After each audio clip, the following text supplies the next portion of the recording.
Hello, and welcome to another episode of Solipsist Watched. I'm your host, the Social Solipsist, and this week I watched 1955's The Dam Busters. Now, before we get started on this one, as per usual, I'm going to talk about something before I talk about the movie, because that's my thing, but also something very specific about this movie. Well, not specific about this movie, but is pertinent to this movie in particular, which is I feel the need to talk about war movies in general. War movies, and this may be a controversial statement, but I don't think it should be, are always, without exception, propaganda. Maybe not deliberately, but by definition, and especially when surrounding war, whether that is contemporary or in the past, or even in the future for that matter, films about war are inherently propaganda. Because by virtue of addressing the subject of war, even if it is a secondary or tertiary factor, if it's merely the setting for the film, it is still has a deep influence on the story being told and the cultural and political setting and takeaway by the viewers. Now, I'm sort of going to end the thought there and return to it. And the reason I bring that all up is because this film is, without a doubt, the most aggressively, catastrophically British thing I have ever seen in my entire life. It is unbelievable how hardcore British this film is.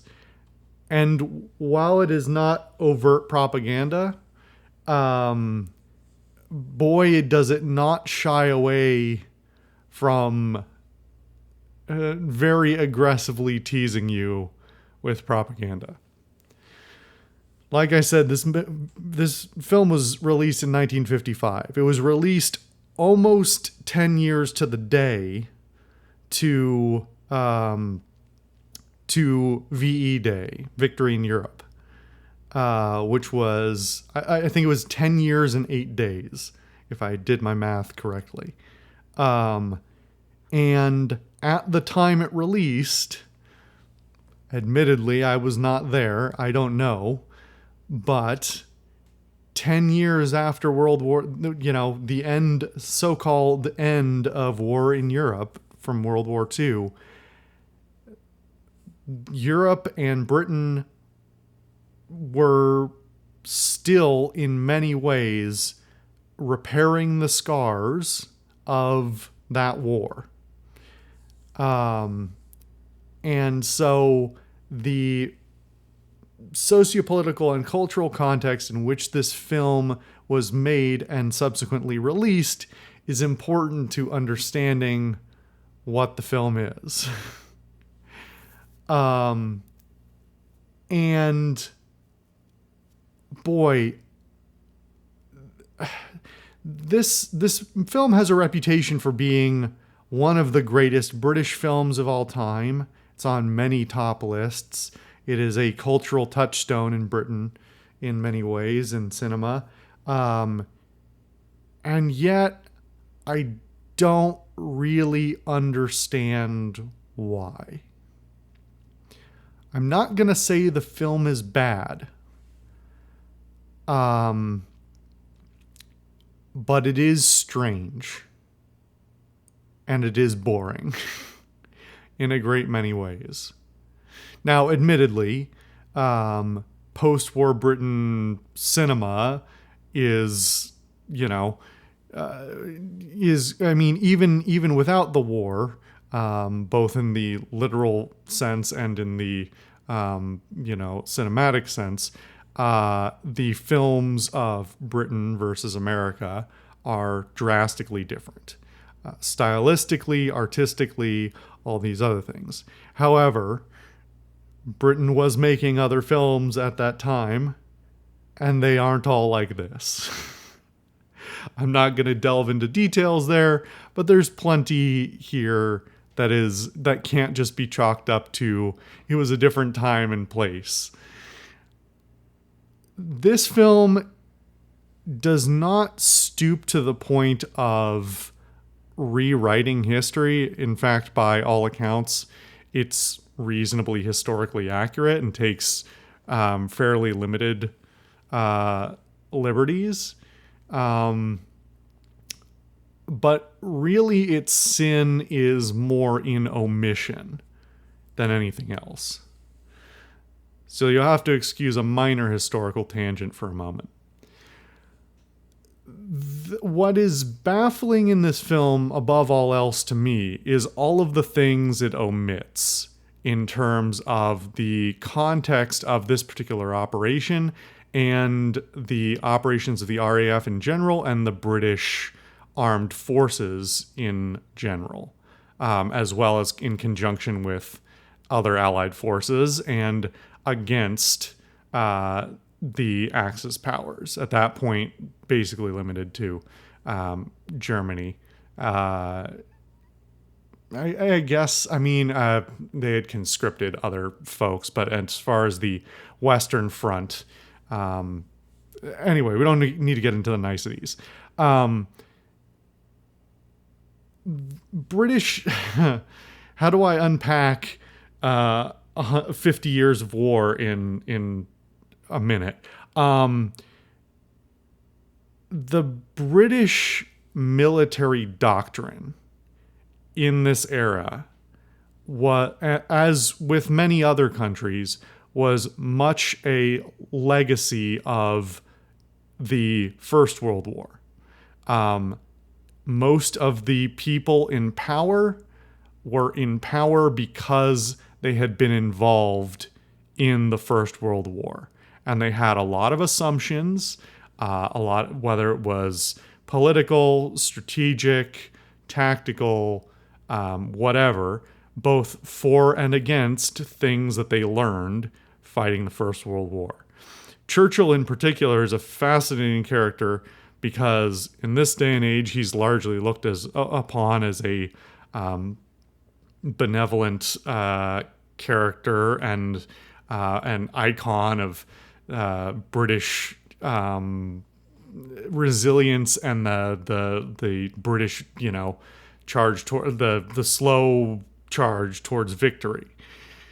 In reality, if you look more into Churchill, Churchill is descended from a long line of British nobility and was deeply involved in the First World War, in which he made a name for himself making a lot of extremely bad decisions that got lots and lots of people killed.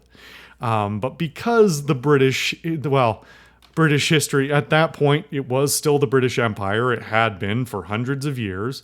And largely the British military structure came out of, at that point, even in World War II, was still coming out of the nobility. So people in officerships and things like that were largely nobility. And so the British Armed Forces are heavily stratified, even at this point. And the hierarchy in the policymaking, politics, and military tactics, high-level stuff, is all also nobility, who may or may not have had actual, when I say actual, I mean on the ground experience with World War I, or may have just, been up at the top getting lots of people killed with bad strategies. So what's fascinating is that one of the only historical characters, prominent historical characters who actually figures substantially in this film is Sir Arthur Harris, also known as Bomber Harris. Arthur Harris was the head of the RAF Bomber Command during World War II, and is an infamous character, or famous, for both being a brilliant, I don't have time to get into all the specifics, but being a brilliant tactician, but also somebody who was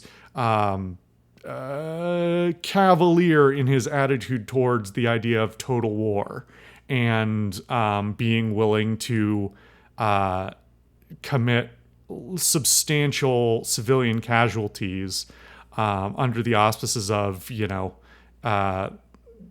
being involved in total war, in the war effort, and thus a valid target.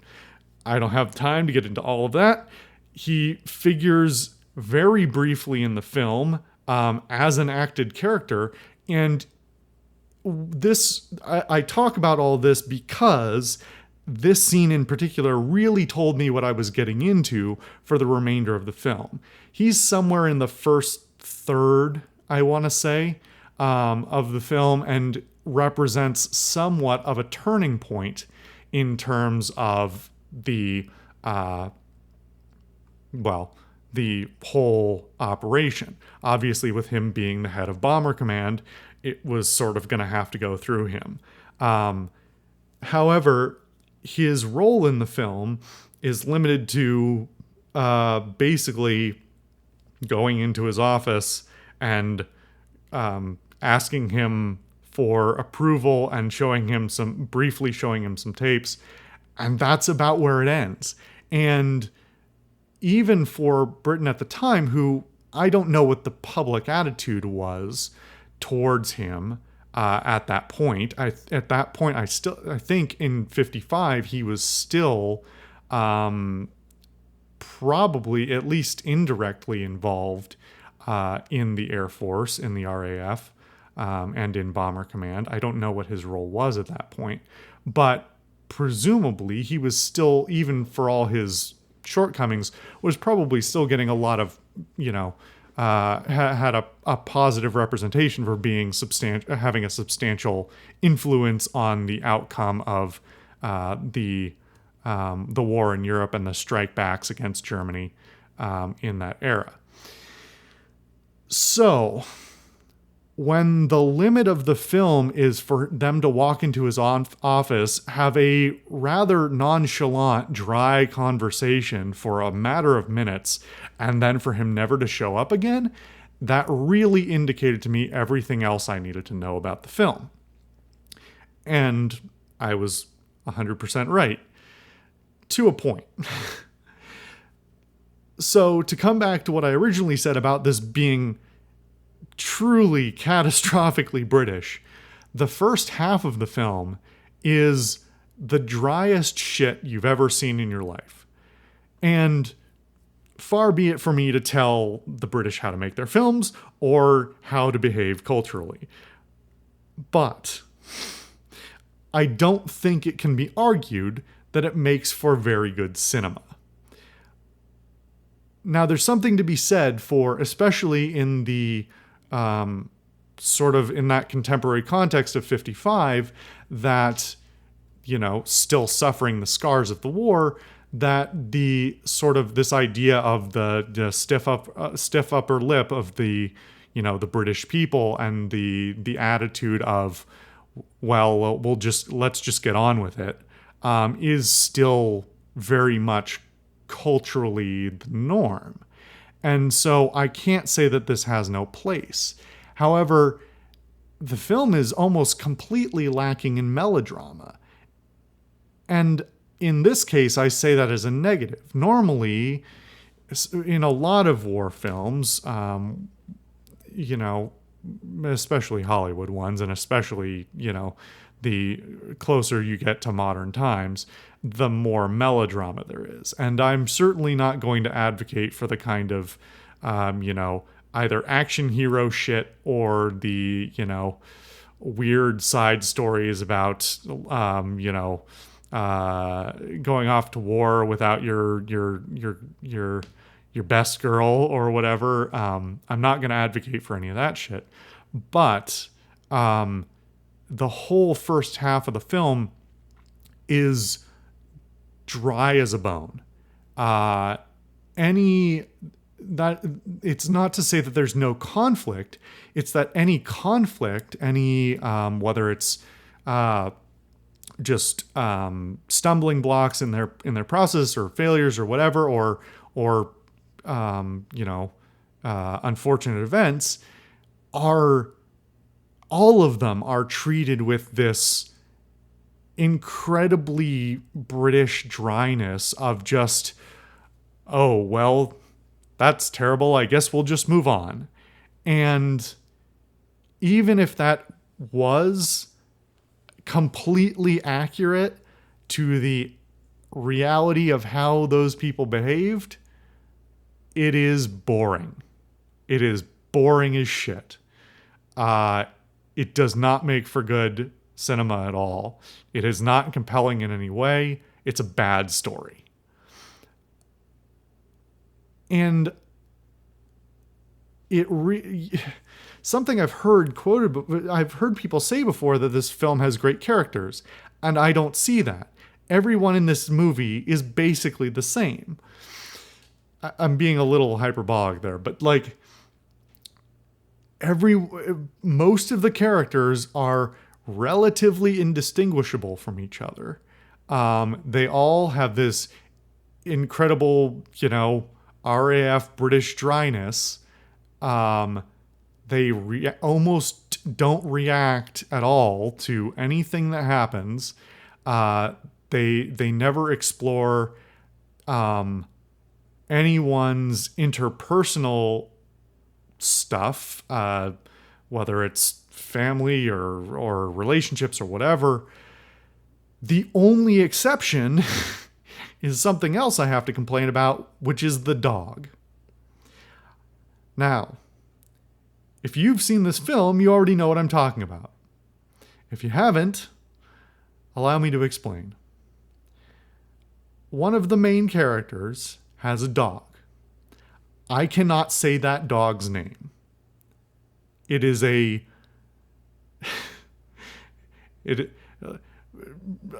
don't need to dance around it. It's a racial slur that you can't say. And I don't know exactly how that word was viewed in 1935, 1945, or 1955. And while in the real dog who really existed, the dog's name was actually that, I somehow think they should have known better. The dog also does not really factor into the story at all. It is the most meager of characterizations for this one character. And then, the one time the dog actually matters, which I'm going to spoil part of that for the next 30 seconds, the dog gets hit by a car right before they go on the bombing run, and dies. And that actually happened in real life. Except they don't play that up at all.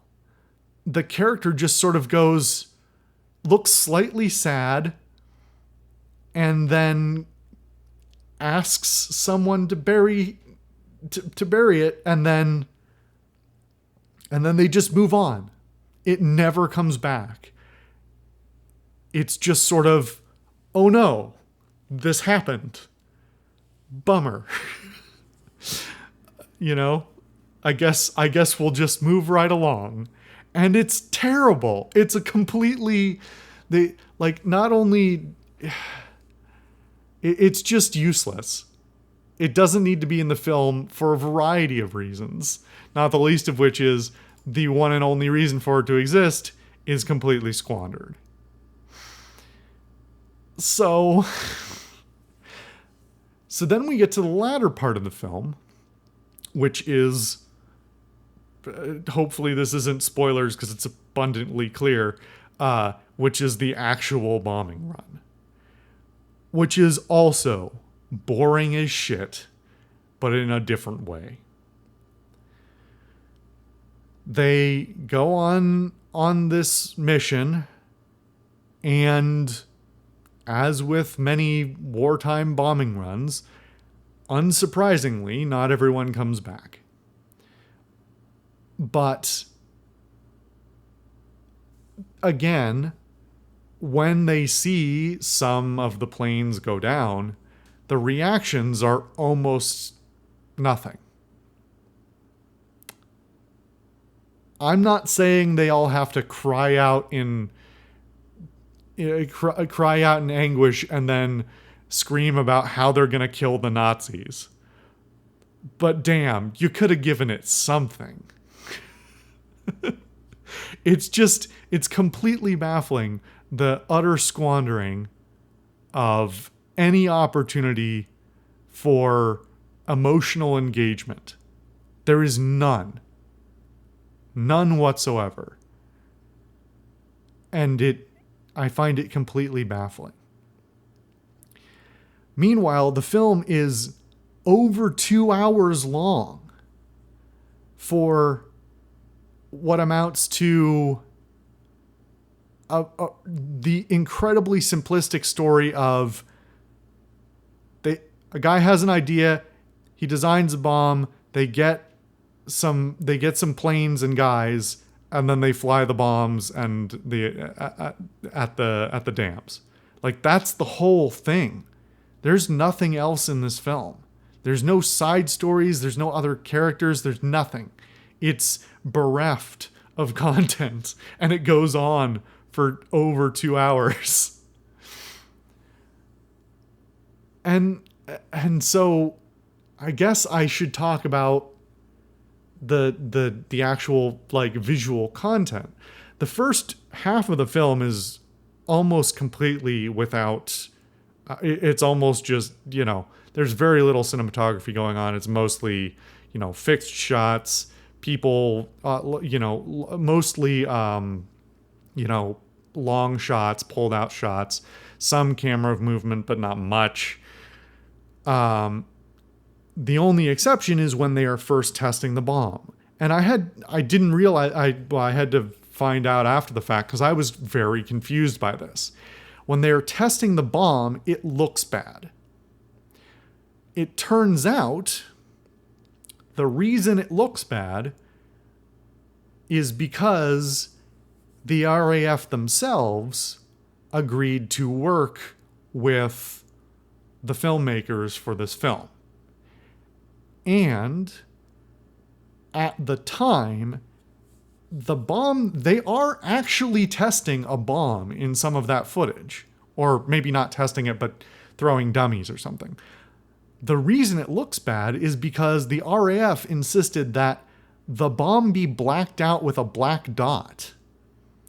Because it was an actual, the information, it was not the bomb that was used in this raid. It was a different, similar type of bomb that had not yet been declassified and was still potentially in use. It never got used, apparently, but because this was a real bomb that had not been declassified, there's this big fucking black dot. And so you've just got this floating black dot that looks like shit. And it's completely baffling. And that really should have told me, I wanted to not pass judgment on it. I had hoped it was just something about the old film or something like that. It's weird to me that that turned out to be the reason, because a bunch of the visual effects later on in the film, which mostly happen obviously during the actual, flying, also look like shit, but for other reasons. Now, apparently this film got an Oscar nomination for visual effects, and that is completely beyond me, because all of the visual effects in this film also look like shit. And I'm not just saying that, like, compared to now. I mean, they looked bad for the time. And yes, they may have been more ambitious than the vast majority of films at the time, but like, it looks bad. There are tracer rounds coming off flat cannons that just clearly look like somebody penciled them in, on the frames of the film after the fact. They look bad.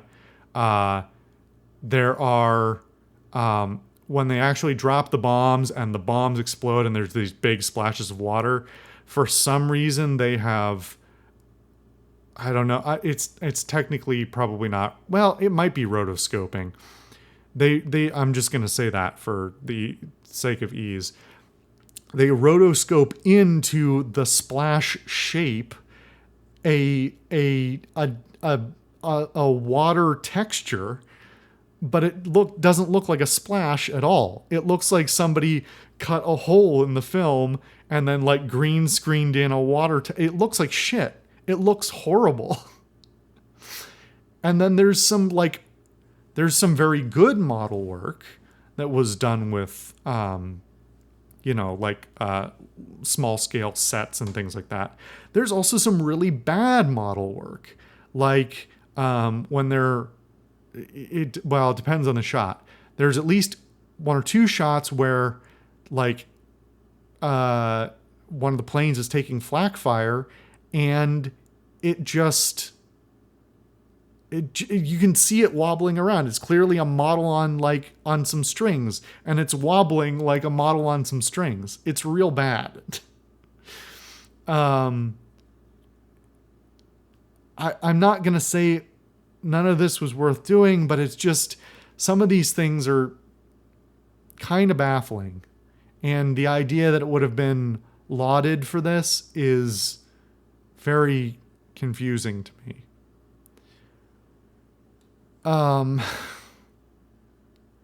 Yeah. I don't want to say the film is bad. It's not inherently bad or anything. It's just rather boring and not particularly impressive. The only thing that's actually particularly impressive is that because they had the assistance of the RAF, the actual flight footage of the Lancaster bombers is real footage of Lancaster bombers flying, because, the RAF helped them. But you don't get points for that. You don't get points because you got the RAF agreed to fly planes for you, and then you film those planes.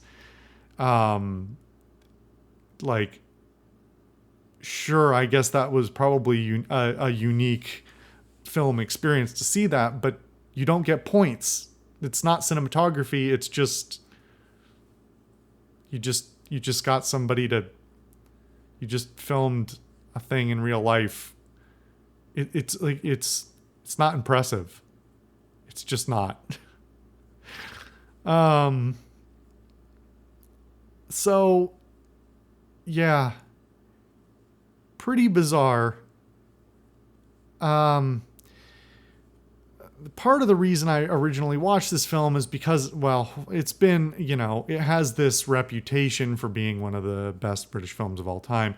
It also has, very overt influence on Star Wars. Now, if somehow you are a fan of Star Wars and weren't aware of this, basically everything Star Wars ever did was stolen from other films. Like, very directly cribbed. George Lucas is not a particularly inventive man. Almost everything about what he made was cribbed from someone else. I talked about it a little bit, talking about Kurosawa in... Was that in...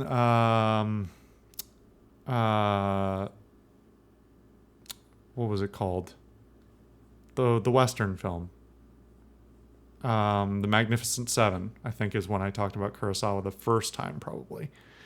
But yeah, in addition to cribbing heavily from Kurosawa, he also took basically the entire trench run in Star Wars is based more or less wholesale on the bombing runs in this film.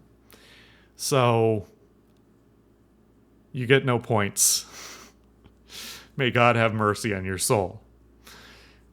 I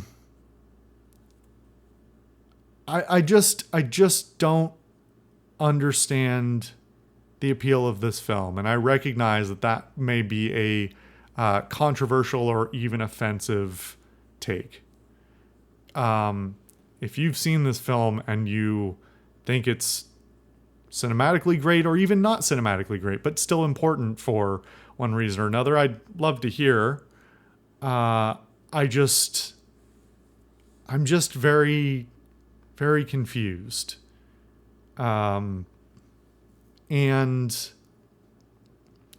even the most, I mean, even at the very end, when they return, and the last line of the film is this subtle yet not so subtle, but very British nod to the fact that the character is about to go write letters to war widows for the men who didn't come back.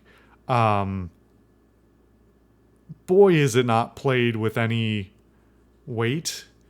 There's one scene with a little bit more weight prior where they